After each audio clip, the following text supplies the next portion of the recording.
Here in the Sermon on the Mount, Jesus is a bit intense. This one to whom we often look for the comfort and consolation of God's love is really not creating much space for you to be you. Indeed, he's being quite exclusive. You have no place in the kingdom if you speak harshly to your neighbor, if you harbor bitterness toward another, if you carry lust in your heart.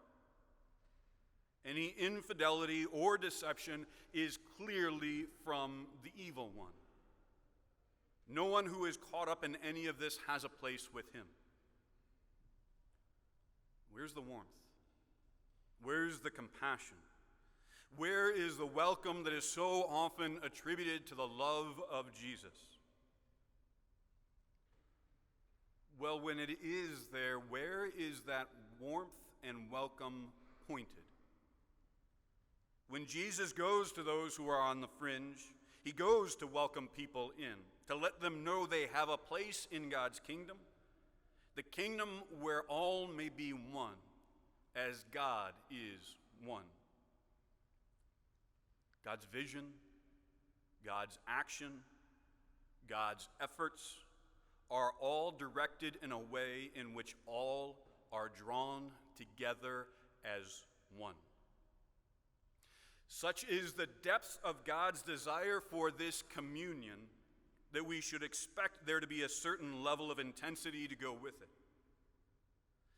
Not necessarily the intensity of an exacting or overbearing God, but maybe rather the intensity that erupts from a parent when one's child is moving in the direction of danger, reaching out for the kettle on the hot stove, chasing the toy into traffic.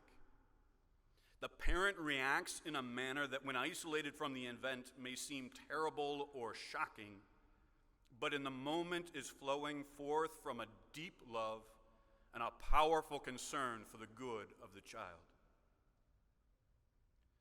If God's desire is for our good, for our communion, then it should come as no surprise that there is a deep level of intensity of reaction against anything that might destroy our capacity for communion. And there are indeed many things that destroy our capacity for communion. Anything that separates us from another compromises our capacity for communion. An individual cannot truly be one with God or with another if that person holds too closely to anything that divides. Consider how darkness cannot exist in the light. When the light comes, darkness is driven away.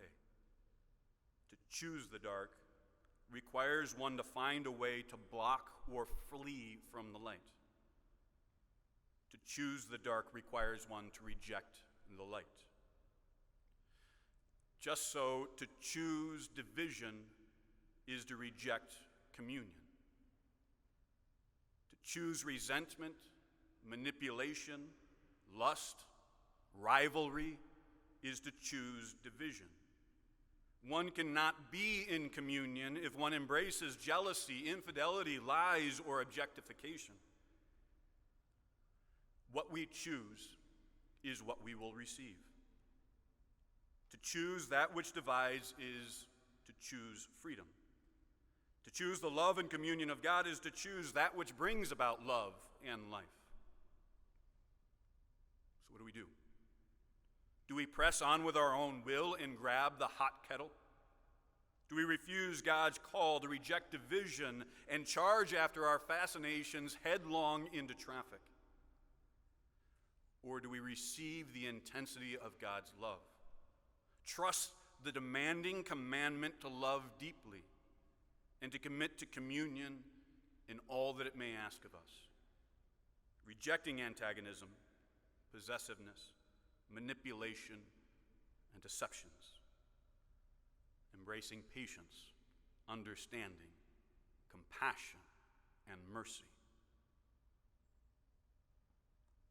We desire to be wholehearted, and yet we have it within ourselves to hesitate, hold back? What are we to do in the face of how quickly and easily we tend towards sin and division? How do we find our way while caught between our own brokenness and the reality that there is no room for exceptions? God gives no one license to sin. Are we lost in an impossible place? This is where we go back to God's great desire for our good. God willing to go to great lengths to make possible this communion, even to the point of sending his only Son into the world, to the cross, that sin and death may be undone. For us, we are indeed in an impossible spot. But for God, nothing is impossible. Our hearts broken open in longing for the communion that we can never seem to find is just the kind of opening where God's grace, healing, and love can enter in. What we choose, we will be given. Choose Christ. Reach out and ask for his help, strength, and guidance, and he will provide. Call out on the Holy Spirit to enter in, strengthen you, purify you, draw you along the way, and the Holy Spirit will come. Ask, and you shall receive. Indeed, our psalm today, Psalm 119, lays out several poignant petitions that provide for our deep need revealed in Jesus' demanding sermon. Open my eyes, that I may consider the wonders of your law. Instruct me in the way of your statutes, that I may follow them. Give me discernment, that I may observe your law and keep it with all my heart. Oh, that I might be firm in the ways of keeping your statutes. My brothers, my sisters, it is in our awareness of our own weakness that we are open to the only way into God's love, exposing our weaknesses to God's abundant grace, running like the scared child into the parent's outstretched arms. Yes, Jesus is intense and demanding.